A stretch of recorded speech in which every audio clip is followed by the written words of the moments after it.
Very good evening to all of you. आशा करता हूँ आप सब लोग बहुत अच्छे होंगे और जैसा कि आप जानते हैं मेरा नाम है पंकज गौतम और स्वागत है आप सभी का डिफेंस चाणक्य एकेडमी में।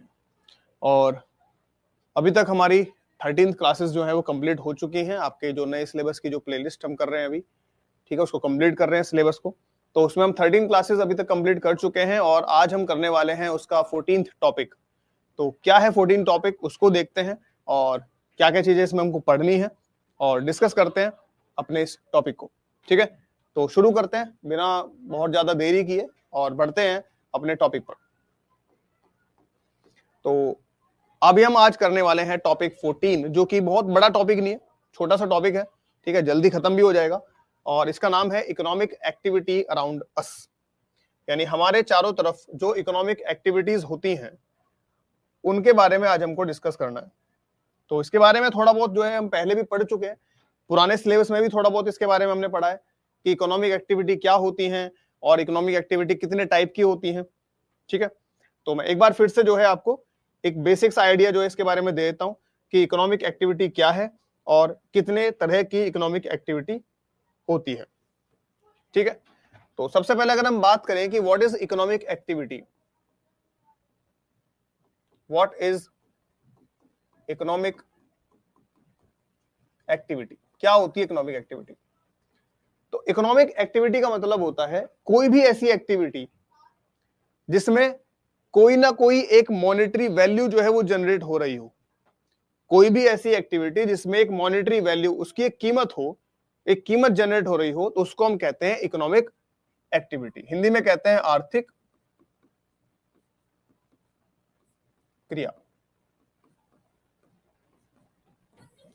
ठीक है, तो कोई भी एक ऐसी एक्टिविटी जिसमें एक मॉनेटरी वैल्यू यानी एक कीमत जनरेट हो रही हो, तो उसको हम क्या कहते हैं, इकोनॉमिक एक्टिविटी कहते हैं। जैसे मान लीजिए कोई इंसान जो है खेती कर रहा है, तो खेती कर रहा है तो वो खेती करके जो अनाज उगाएगा उस अनाज को बेचेगा तो पैसे कमाएगा।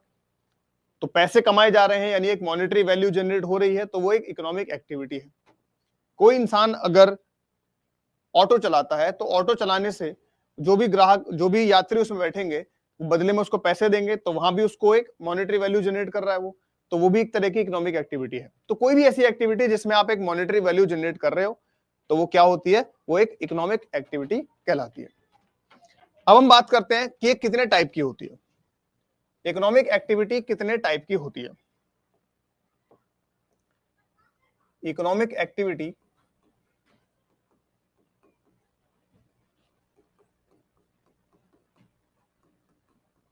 कितने टाइप की होती है,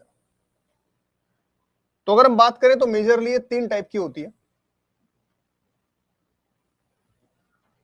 कौन कौन से 3 टाइप होते हैं इसके? एक होती है प्राइमरी एक्टिविटी, प्राइमरी एक्टिविटी।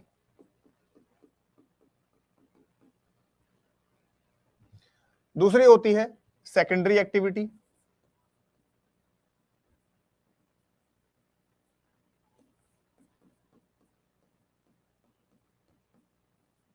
और तीसरी होती है टर्शरी एक्टिविटी।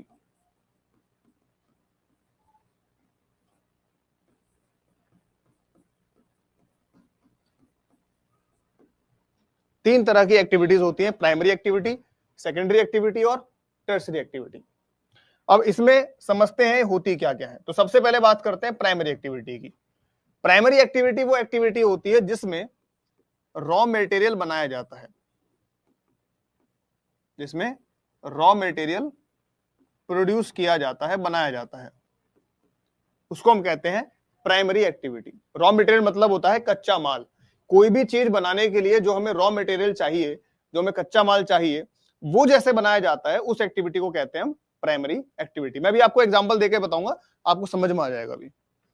सेकेंडरी एक्टिविटी वो एक्टिविटी होती है जिसमें हम रॉ मटेरियल को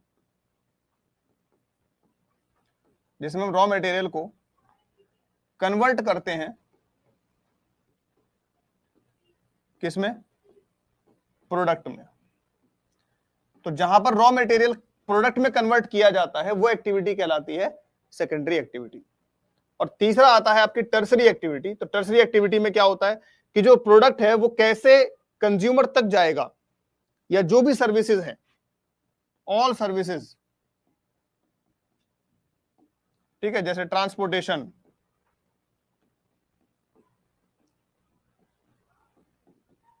बैंकिंग एटसेट्रा, जितनी भी सर्विसेज हैं जो हेल्प करती हैं प्राइमरी एक्टिविटी को और सेकेंडरी एक्टिविटी को, वो सब आती हैं आपकी टर्सरी एक्टिविटी में, ठीक है, वो सब आती हैं आपकी टर्सरी एक्टिविटी में। बिल्कुल बिल्कुल, यूट्यूब पे जो मैराथन बेटा आपकी संडे को रखी गई है, उसमें क्वेश्चंस होंगे और क्वेश्चंस के ही फॉर्मेट में आपको पूरा का पूरा सिलेबस जो है वो रिवाइज कराया जाएगा, जिसमें आपके पुराने सिलेबस के भी क्वेश्चंस होंगे और नए सिलेबस के भी क्वेश्चंस होंगे और कुछ क्वेश्चंस करंट अफेयर के भी होंगे, ठीक है। तो आप ऐसा कह सकते हैं कि पूरा ओवरऑल रिवीजन जो है आपका, पुराना सिलेबस, नया सिलेबस, करंट अफेयर, कुछ कुछ ये सब आपका एक ही क्लास में हो जाएगा, ठीक है। अब एक एग्जांपल लेकर के समझते हैं तीनों एक्टिविटी के बारे में। तो जैसे मान लीजिए, मैं हर बार एग्जांपल देता हूं किसी ना किसी ऐसी चीज का, जैसे ब्रेड है, तो ब्रेड बनाने के लिए सबसे पहले हमको चाहिए होता है गेहूं। तो गेहूं जहां प्रोड्यूस किया जाएगा, यानी वीट, तो वीट कैसे प्रोड्यूस किया जाएगा? एग्रीकल्चर से। आप गेहूं कैसे प्रोड्यूस करोगे? खेती करके। तो एग्रीकल्चर, ये है आपकी प्राइमरी एक्टिविटी। अब वीट आपको मिल गया, अब उस वीट को आप कन्वर्ट कर रहे हो किसमें?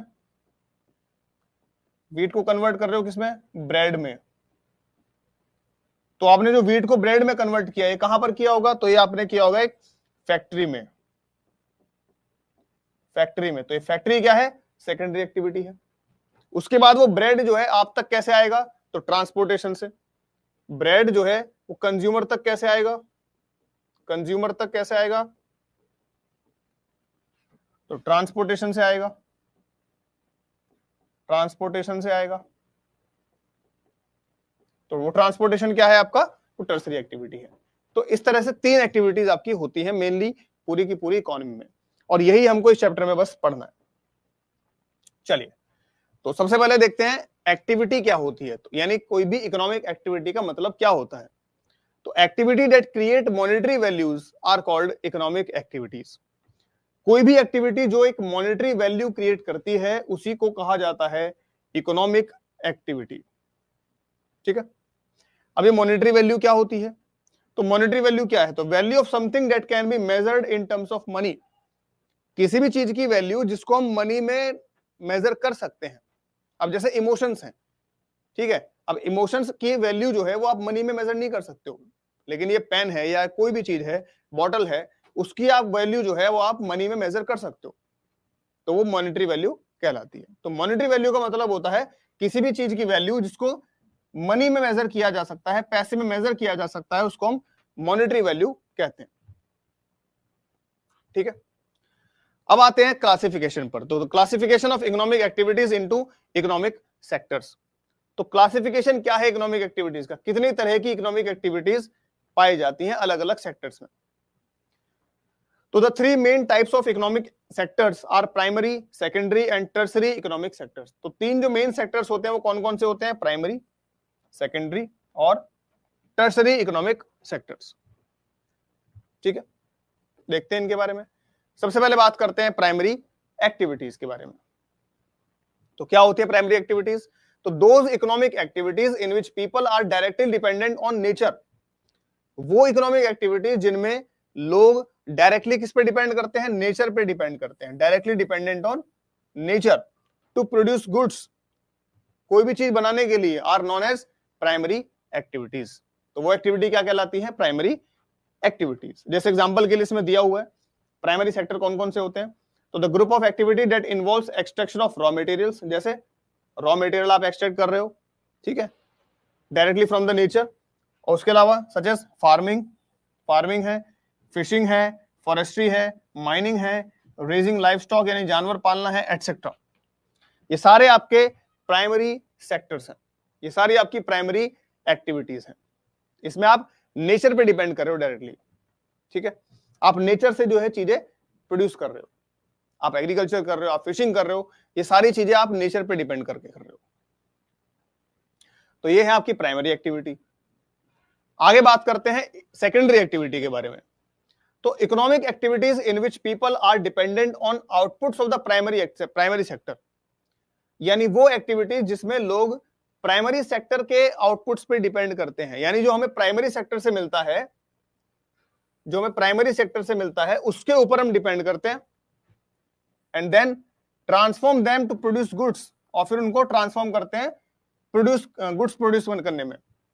यानी कि जो प्राइमरी सेक्टर से हमको आउटपुट मिलता है, जो रॉ मटेरियल मिलता है, उससे हम गुड्स बनाते हैं, गुड्स प्रोड्यूस करते हैं, एक प्रोडक्ट बनाते हैं, तो वो एक्टिविटी क्या कहलाती है? आपकी सेकेंडरी एक्टिविटी कहलाती है।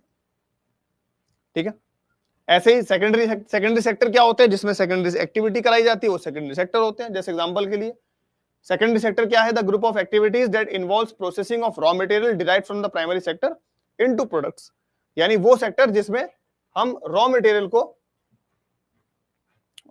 को डिराइव करते हैं, कहां से? प्राइमरी सेक्टर से, और उसको कन्वर्ट करते हैं किसमें? प्रोडक्ट्स में, फॉर सेल और कंजम्पशन, बेचने के लिए या फिर यूज करने के लिए। जैसे एग्जांपल के लिए कंस्ट्रक्शन हो रहा है, मैन्युफैक्चरिंग हो रही है, तो ये आपके सेकेंडरी एक्टिविटीज हैं, ये आपकी सेकेंडरी सेक्टर में आते हैं। क्लियर है? यानी सेकेंडरी एक्टिविटी या सेकेंडरी सेक्टर क्या है? जहां पे रॉ मटेरियल को एक गुड्स में या एक प्रोडक्ट में प्रोसेस किया जाता है, कन्वर्ट किया जाता है। और रॉ मटेरियल के लिए हम किस पे डिपेंड करते हैं? तो प्राइमरी सेक्टर पे डिपेंड करते हैं, क्योंकि रॉ मटेरियल कहां से आता है? प्राइमरी एक्टिविटी से आता है, तो उस पर डिपेंड करते हैं। यानी सेकेंडरी एक्टिविटी प्राइमरी एक्टिविटी पे डिपेंड करती है। ठीक है, एग्जांपल के लिए जैसे कंस्ट्रक्शन है, मैन्युफैक्चरिंग है, एटसेट्रा। ठीक, आगे अब जैसे कुछ डेटा दिया है, types of automobiles, number of units produced in India in 2022, ये आपके एनसीईआरटी का डेटा है, इसको एक बार देख लीजिए। क्या है डेटा कि 2022 में कितने यूनिट्स प्रोड्यूस किए गए, किसके? ऑटोमोबाइल्स के। ऑटोमोबाइल्स मतलब होती हैं गाड़ियां या टू व्हीलर, थ्री व्हीलर, जो भी गाड़ियां हैं उनको ऑटोमोबाइल्स कहा जाता है। तो जैसे पैसेंजर व्हीकल लाइक कार्स, जो पैसेंजर व्हीकल होती है जैसे कार है, जैसे गाड़ियां वगैरह होती हैं, तो वो कितने प्रोड्यूस किए गए 2022 में? कितने बनाए गए, कितनी गाड़ियां बनाई गई? तो 45 लाख गाड़ियां बनाई गई। कमर्शियल व्हीकल्स लाइक ट्रक्स, जो कमर्शियल व्हीकल होते हैं इसमें हम ट्रेड करते हैं, व्यापार करते हैं, जैसे ट्रक्स, वो कितने बनाए गए? 10.3 लाख बनाए गए। थ्री व्हीलर्स यानी ऑटो या ई रिक्शा वगैरह कितने बनाए गए? 8.6 लाख। और टू व्हीलर यानी कि बाइक, स्कूटी, ये कितने बनाए गए? तो 2 करोड़। तो एक छोटा सा डेटा है, इसको आप आइडिया रख सकते हैं। इसका आपसे एग्जाम में थोड़ा बहुत अगर पूछ ले तो थोड़ा बहुत आइडिया होना चाहिए आपको। ठीक है, इसके बाद आते हैं टर्सरी एक्टिविटीज पर। टर्सरी एक्टिविटीज क्या होती हैं? तो all those economic activities that provide support to people involved in primary and secondary activities, यानी वो सारी एक्टिविटीज जो प्रोवाइड करती हैं सपोर्ट, किसको? उन लोगों को जो प्राइमरी एक्टिविटी में और सेकेंडरी एक्टिविटी में इन्वॉल्व हैं। यानी जो लोग प्राइमरी एक्टिविटी और सेकेंडरी एक्टिविटी में हैं, उनको सपोर्ट जो एक्टिविटी करती हैं उनको टर्सरी एक्टिविटी कहा जाता है। क्लियर है? यानी वो एक्टिविटीज जो प्राइमरी और सेकेंडरी एक्टिविटी के लोगों को सपोर्ट करती हैं, उन एक्टिविटीज को हम टर्सरी एक्टिविटीज कहते हैं। अब आगे बढ़ते हैं, अब आते हैं टर्सरी सेक्टर क्या होता है। तो जिसमें टर्सरी एक्टिविटीज होती है वो आपका टर्सरी सेक्टर होता है। तो the group of activities that involves the provision of services which complement both primary and secondary sectors, यानी वो एक्टिविटीज जो प्राइमरी और सेकेंडरी सेक्टर दोनों को कॉम्प्लीमेंट करती हैं, दोनों को हेल्प करती हैं, वो आपकी कहलाती है टर्सरी सेक्टर। जैसे एग्जांपल के लिए जैसे ट्रांसपोर्टेशन यानी यातायात, बैंकिंग है, एंड मैनेजमेंट ऑफ बिजनेस या बिजनेस मैनेजमेंट आप कर रहे हो वो है। तो ये सारी चीजें क्या करती हैं? ये आपकी प्राइमरी और सेकेंडरी सेक्टर को सपोर्ट करती हैं, तो इनको कहा जाता है टर्सरी सेक्टर। इसका एक और एग्जांपल है टीचिंग। जैसे मैं आपको पढ़ा रहा हूं, तो टीचिंग जो है ये भी एक तरह का टर्सरी सेक्टर में ही आता है। आईटी, इंफॉर्मेशन टेक्नोलॉजी, सॉफ्टवेयर बनाना, ये भी आपका टर्सरी सेक्टर में ही आता है। ठीक है, ये भी आपके टर्सरी सेक्टर में ही आता है। यानी कि जिसमें अगर कोई चीज प्रोड्यूस नहीं करी जा रही है, आपको केवल सर्विस दी जा रही है, जैसे जोमेटो है, वो भी आपका टर्सरी सेक्टर है। ठीक है, कोई भी टीचिंग प्लेटफॉर्म है वो भी टर्सरी सेक्टर में आएगा। ठीक है, तो ये हुई आपकी टर्सरी एक्टिविटीज। अब बात करते हैं डेयरी कोऑपरेटिव के बारे में। कोऑपरेटिव क्या होता है और डेयरी क्या होता है? ये दो वर्ड हैं, डेयरी, कोऑपरेटिव। तो सबसे पहले डेयरी क्या है? तो डेयरी आपने भी देखी होगी, डेयरी जहां से आप दूध वगैरह लेकर के आते हो, ठीक है। तो डेयरी क्या होती है? तो डेयरी होती है a place where milk is collected and stored. Dairy वो जगह होती है जहां पे दूध को कलेक्ट किया जाता है और स्टोर किया जाता है, उसको हम डेयरी कहते हैं, ठीक है। जैसे एग्जांपल के लिए अमूल, अमूल की फुल फॉर्म क्या है? आनंद मिल्क यूनियन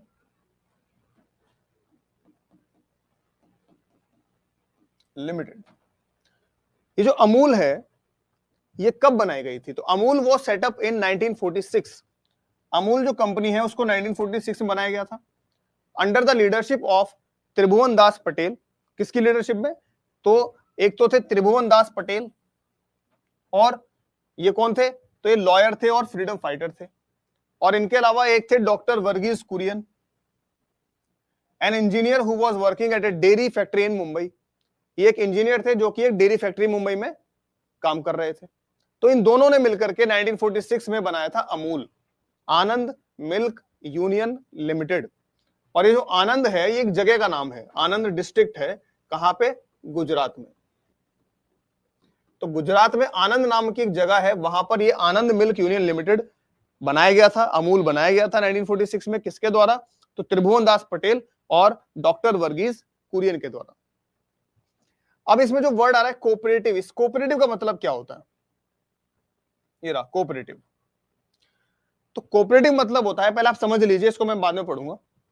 कोऑपरेटिव मतलब क्या होता है कि जैसे मान लीजिए आपने अगर कोई कंपनी देखी हो तो उस कंपनी में कोई एक मालिक होता है, कोई दो मालिक होते हैं, कोई तीन मालिक हो सकते हैं, कोई चार मालिक हो सकते हैं, हो सकता है पांच छह मालिक भी हो सकते हैं, ठीक है। लेकिन कोऑपरेटिव में क्या होता है कि कोऑपरेटिव में जितने भी लोग काम करते हैं वो सब मालिक होते हैं, उनका सबका डिसीजन जो है वो इंपॉर्टेंट होता है। तो कोऑपरेटिव मतलब ही होता है कि आप सब साथ मिलकर के काम कर रहे हो, कोऑपरेट कर रहे हो। कोऑपरेट मतलब साथ निभाना, किसी का साथ मिलकर काम करना। तो कोऑपरेटिव मतलब होता है एक ऐसी कंपनी, एक ऐसी फैक्ट्री जहां पे सारे लोग मिल करके काम करते हैं, कोई किसी का एक तरह से एम्प्लॉय नहीं होता, सब जो है वो मालिक के लिए माने जाते हैं, एक तरीके से सब ओनर उसके होते हैं। तो ऐसी कंपनी, ऐसी फैक्ट्री जहां पे हर एक व्यक्ति जो काम करता है वो उसका ओनर है, उसको हम कोऑपरेटिव इंडस्ट्री कहते हैं या कोऑपरेटिव फैक्ट्री कहते हैं। तो अमूल जो है वो एक तरह की कोऑपरेटिव इंडस्ट्री थी। पढ़ लेते हैं एक बार क्या लिखा है। तो a group of people who voluntarily come together, यानी एक ग्रुप ऑफ पीपल, यानी लोगों का एक group, who voluntarily come together, जो एक साथ आते हैं, to meet their economic and social needs, अपनी इकोनॉमिक और सोशल नीड्स को पूरा करने के लिए ना formal way. They own the cooperative and decisions are taken by the members collectively. वो उस कोऑपरेटिव को ओन करते हैं, ओनर होते हैं, सारे के सारे ओनर होते हैं उस कोऑपरेटिव के, और decisions are taken by the members collectively, और सारे डिसीजन सारे मेंबर कलेक्टिवली मिलकर के लेते हैं, साथ मिलकर के लेते हैं। तो ऐसी फैक्ट्री या ऐसी कंपनी जहां पर सारे के सारे लोग जो उसमें काम करते हैं वो साथ मिलकर के फैसला लेते हैं, उसको हम कोऑपरेटिव कहते हैं। इतनी बात आपको समझ में आई होगी कि कोऑपरेटिव क्या है। तो डेयरी कोऑपरेटिव, भारत में बहुत सारी ऐसी डेयरीज हैं जो कोऑपरेटिव की तरह काम करती हैं। अभी मैं आपको उसके एग्जांपल भी दूंगा आगे। तो अमूल उनमें से एक है, और आप ऐसा कह सकते हो कि अमूल उनमें से पहली है, जिसको 1946 में बनाया गया था एज ए कोऑपरेटिव। और किसने बनाया था? तो डॉक्टर वर्गीज कुरियन ने और त्रिभुवन दास पटेल ने। डॉक्टर वर्गीज कुरियन को फादर ऑफ व्हाइट रिवॉल्यूशन भी कहा जाता है। भारत में जो व्हाइट रिवॉल्यूशन लेकर के आए, व्हाइट रिवॉल्यूशन किसके लिए था? दूध के लिए। व्हाइट रिवॉल्यूशन जो है वो दूध के लिए था। उसके फादर कहा जाता है किसको? वर्गीज कुरियन को। जैसे फादर ऑफ ग्रीन रिवॉल्यूशन कहा जाता है भारत में किसको? एमएस स्वामीनाथन को। उसी तरीके से डॉक्टर वर्गीज कुरियन को कहा जाता है फादर ऑफ व्हाइट रिवॉल्यूशन, ठीक है। अब ये कुछ और वर्ड्स आ रहे हैं, जैसे मिडिलमैन क्या होता है? मिडिलमैन आपने नाम सुना होगा, मिडिलमैन मतलब बिचौलिया। बिचौलिया क्या होता है? बिचौलिया, अगर हम इसकी बात करें, यहां पे जो हम पढ़ रहे हैं उसकी बात करें, तो जैसे आप आपके घर तक जो दूध लेकर के आता है वो एक तरह से बिचौलिया है। पढ़ते हैं एक बार इसको। तो persons who buy goods from producers, यानी वो लोग जो प्रोड्यूसर से चीजें खरीदते हैं, and sell them to consumers, और कंज्यूमर को जाके बेचते हैं। सेल देम टू कंज्यूमर, वो लोग जो प्रोड्यूसर से चीजें खरीदते हैं और कंज्यूमर को जाके बेचते हैं, और बीच में थोड़ा बहुत अपना मार्जिन रखते हैं जिससे उनकी कमाई होती है, तो उसको बोलते हैं मिडिल मैन। जैसा आपने प्रॉपर्टी वगैरह में बहुत देखा होगा, जो प्रॉपर्टी डीलर होते हैं वो क्या करते हैं, वो एक जगह से प्रॉपर्टी खरीदी, उसके रेट थोड़े बढ़ गए, फिर बेच दिया किसी और को, तो जो उसमें उन्होंने कमाई करी, जो उन्होंने उसमें मार्जिन कमाया, वो उनकी कमाई है। तो इन्हें कहते हैं मिडिल मैन या बिचौलिया। तो बिचौलिया या मिडिलमैन क्या करते हैं, वो एक जगह से चीजें खरीदते हैं, प्रोड्यूसर से चीजें खरीदते हैं और कंज्यूमर तक वो चीजें पहुंचाते हैं, तो उसको कहते हैं middleman. The middleman charge a fee for this service, और उसके लिए मिडिलमैन क्या करता है, एक फी चार्ज करता है। मिडिलमैन क्या करता है, इसके लिए एक फी चार्ज करता है। ठीक है, एक वर्ड होता है पैस्चराइजेशन। ये क्या होता है पैस्चराइजेशन, इसको हिंदी में पाश्चरीकरण भी कहते हैं। तो ये इसलिए किया जाता है ताकि दूध खराब ना हो, दूध को लंबे समय तक प्रिजर्व करने के लिए, सुरक्षित रखने के लिए एक प्रोसेस होती है जिसको हम पैस्चराइजेशन कहते हैं। इसको किसने इन्वेंट किया था, तो इसको लुइस पास्चर ने इन्वेंट किया था, जिनके ही नाम पर इसका नाम पड़ गया पैस्चराइजेशन। क्या होता है इसमें, तो एक प्रोसेस है by which milk is preserved through heating to a specific temperature. ये एक ऐसी प्रोसेस होती है जिसमें दूध को एक स्पेसिफिक टेम्परेचर तक हीट किया जाता है ताकि उस दूध में जितने बैक्टीरियाज हैं वो मर जाएं। ठीक है, हार्मफुल बैक्टीरिया मर जाएं और दूध जो है वो लंबे समय तक प्रिजर्व रह सके। तो इसलिए आपने घरों में भी देखा होगा कि दूध जब भी आप लाते हो बाहर से, तो सबसे पहले आप दूध को गर्म करते हो। आप डायरेक्ट आकर के दूध नहीं पीते हो, आप पहले दूध को गर्म करते हो और उसको एक स्पेसिफिक टेम्परेचर तक आप उबालते हो। ठीक है, उससे क्या होता है कि दूध के जो बैक्टीरियाज होते हैं, हार्मफुल बैक्टीरियाज होते हैं, वो मर जाते हैं और उसके बाद जो आपका दूध है वो लंबे समय तक खराब भी नहीं होता और आपकी सेहत के लिए भी बढ़िया होता है। तो इस प्रोसेस को कहते हैं पैस्चराइजेशन। ठीक है, चलें आगे। और ये लास्ट है, मैंने पहले ही कहा था कि चैप्टर जो टॉपिक है, जो चैप्टर है, इतना बड़ा नहीं है, छोटा टॉपिक है। ठीक है, तो जल्दी खत्म हो जाएगा। आगे क्या है, तो जस्ट लाइक अमूल की ही तरह there are many other milk cooperatives under brands. और भी भारत में बहुत सारे मिल्क कोऑपरेटिव्स हैं, जैसे अमूल एक मिल्क कोऑपरेटिव है, ऐसे ही और भी बहुत सारे मिल्क कोऑपरेटिव हैं भारत में, जैसे such as Nandini from Karnataka. Nandini कहां से है, कर्नाटक के। नंदिनी भी एक ऐसी कंपनी है अमूल की जैसी, कहां पर है, कर्नाटक में है। मदर डेयरी आपने बहुत देखा होगा, अगर जो दिल्ली एनसीआर में है तो उन्होंने मदर डेयरी बहुत देखी होगी। मदर डेयरी जो कंपनी है वो दिल्ली एनसीआर की है। एक कंपनी है आविन, एक कोऑपरेटिव है आविन, कहां की है, तमिलनाडु की है। एक है विजया, ये विजया कहां की है, तो ये आंध्र प्रदेश की है। ठीक है, एक है केवी, केवी कहां की है, नागालैंड की। सुधा डेयरी, ये कहां की है, बिहार की। और एक है वर्का, वर्का कहां की है, पंजाब की। तो इन सबके आपको नाम याद करने हैं, इन सबके आपको नाम याद करने हैं कि कौन सी मिल्क कोऑपरेटिव कहां की है। जैसे अमूल की है, अमूल कहां की है, गुजरात की है। उसी तरीके से नंदिनी है कर्नाटका की, मदर डेयरी है दिल्ली एनसीआर की, आविन है तमिलनाडु की, विजया है आंध्र प्रदेश की, केवी है नागालैंड की, सुधा है बिहार और वर्का है पंजाब की। ठीक है, और लास्ट में है एक नोट क्या है इसको भी देख लेते हैं